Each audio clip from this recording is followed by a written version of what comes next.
So we haven't done a TV box, you guys, TV box in a bajillion years. But the folks over at Tanix sent us not one, but 2 TV boxes for us to show on the channel. And this one here is the Tanix W2, I think W2-A maybe. Amlogic, you guys can read it. Android 11 dual Wi-Fi Alice. Well, who doesn't like Alice? Android TV box. So you guys can see some of the specs here. It's CPU Amlogic, I'm not sure how you pronounce it. Quad-core ARM Cortex. It's a low-power processor. Provides efficient performance for lightweight tasks. So just be aware, it's probably not going to be a powerhouse. It's equipped with an ARM Mali, I don't know, graphics processor. TV box runs on Android 11. They say which is the latest version of Android operating system at the time that this came out. I'm sure maybe there's newer ones out now. It comes in either 2 gig or 4 gig configuration for RAM, 16 gigs or 32 gigs of internal storage. It's 2.4 gigahertz Wi-Fi, and it does have a 100 megabit LAN port. So if you want to connect it to Ethernet. So that's kind of looks like the box right there. You guys can see it, and I'll put links to Tanix's website down below if you guys are at all interested in looking at this, and if I can find links to where you can pick this up, because they only sent me maybe I can find something right now. They didn't really send me a link to like a retail location. So it looks like on AliExpress you can get this one here. It says it's new for about $42. You can choose its plug-in, etc., etc. So if you're like, well, that's cool, then there you go. I'll put a link to AliExpress down below. Anyways, this is the box. So both boxes, actually, you'll see the other one probably come out tomorrow, the review. Same kind of box. It does have a little sticker, right? W2-A. So as we can see here, they sent out the 2 gig versions with 16 gigs of internal storage. So 2 gigs, not a lot of RAM, but I guess $40, right? And that's Canadian. It has 2.4 gig and 5 gigahertz. So depending on your network, that should be okay. And what does it come inside the box? We'll look at that in a second. This has your power adapter. I'm pretty glad that they did send a North American power adapter. It comes with a remote, and as I've seen with a lot of products, whoever makes this remote, because there's no branding on it or anything, they must make a fortune because everybody is using this remote. It does have a little HDMI, so my guess is it's not anything fancy, maybe an HDMI, maybe 2, maybe, I don't know. And there's your manual, not a lot to it, you know. It says plug it into your TV and good. That's kind of it. It does say that upgrade steps, so you can maybe do some upgrading. And I'm guessing because it's using Android, you can go in and find upgrades if that's something. Now it doesn't come with any batteries for the remote, so just kind of be aware of that. It's pretty plain Jane, and this is. My old watch is telling me you should probably be standing, and I'm like, I've been standing, you just haven't been here. It's not quite straight, is it? That's a bit better. Maybe that's a bit better. We'll just tap you over. There we go. And then this is it. Tanix, right? It looks like it has a USB 3, maybe a USB 2. That's going to be your SD card or micro SD card, or I believe they call it a TF card. On this side, it looks like your AV out, if you need that. I don't think it comes with a cable.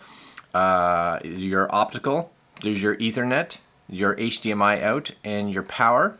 And that looks to be it. Little feet, right? Your model number, etc., on the bottom. Yeah, that's it. But I like the fact that you could put a little micro SD card in there. If you wanted to play some movies and stuff like that off that, this would be a nice little maybe travel box to take with you on holidays. Dump some movies that you may have or whatever onto a little micro SD card, because those are cheap. With the fact that it only has like 16 gigs of internal storage, that's not that much, right? All right, let's go connect it into the television and see what the interface looks like and how it performs. All right, guys, we're upstairs and we have the Tanix starting. You guys will be able to see the screen being recorded, and it's in 1080. I'm going to get a little closer here. So it's in 1080. Has that kind of Android loading screen as per normal. And there it is. This is the Alice UI Lite Edition. So, as you guys can see, it does have Bluetooth. It looks like pre-set up on it already. It has this Alice UI, Google Store, Netflix, Chrome, YouTube. We can add some more. So you'll see that there's some other ones here. Gallery, Media Center, Miracast. And there's an updater. Let's just see if there's anything under the updater. I guess it's just, this is just me adding. Okay, so can I go back now? We'll go to home because I said to update, to add that. Yeah, and there's the updater right there. So if I hit that. So one of the things, this is where I guess you would do your update. It says update local. Now, I'm guessing that I should be able to go into the system here. Under settings, we'll see here. Yeah, so we have network. So I'm going to connect to my network here because that's going to be a little important. And we do need one that's 2.4 gigahertz. So this one is. Now, as far as moving this around with the controller, it all seems good. So you will see we are now connected. Should be able to go back here. Counts if you want to, device preferences. So there's your date and time. If you want to be able to plug in a keyboard or anything like that into this. Storage, you can see 16 whole gigs. But again, you could put a micro SD card into here if you wanted to. And we do have some advanced settings. So performance dialog, USB device mode. So I'm guessing we could turn that on and this would allow us to plug in the USB possibly, maybe. We'll see. It's going to reboot. Not that I'm going to plug one in, but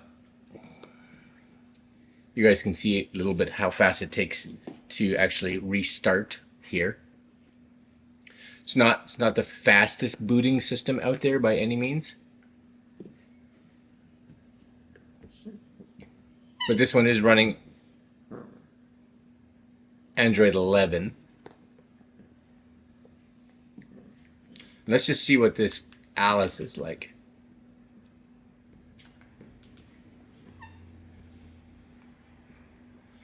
Also, it brings up this TV center. Again, not overly fast.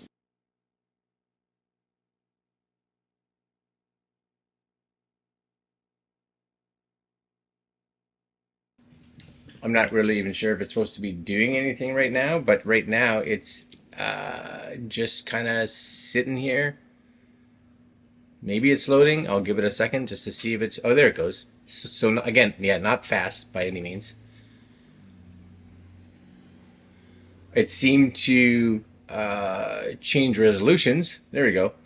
So I'm guessing this would be a place for us if you were, you know, had loaded in movies and games and things like that. Now, these kind of TV boxes are well known for being able to, you know, stream from sites that you and I can't or shouldn't, but they can. So that's up to you.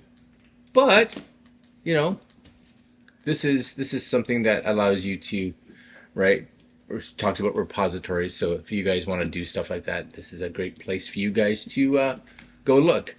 Now it does have, I'm curious if we go here to the updater, available updates, let's just see if there's anything. So there is, oh, see, there's movie database, universal artists, so all kinds of stuff. Kodi is on here, it looks like.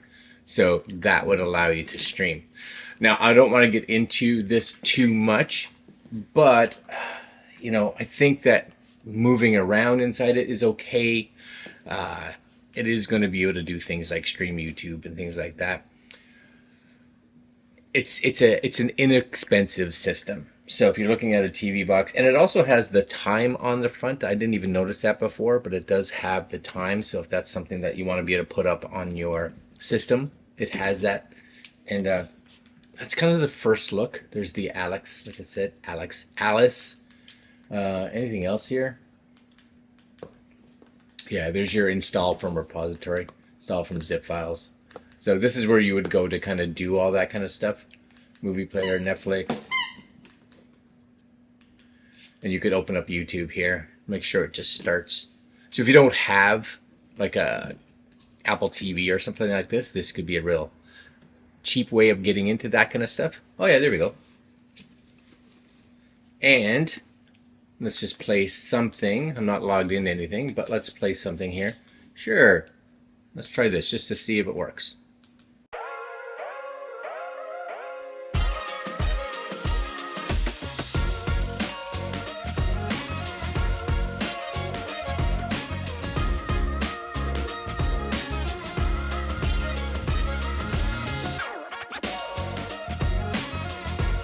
Yeah, I'd say it works fine. It plays. It has no problems.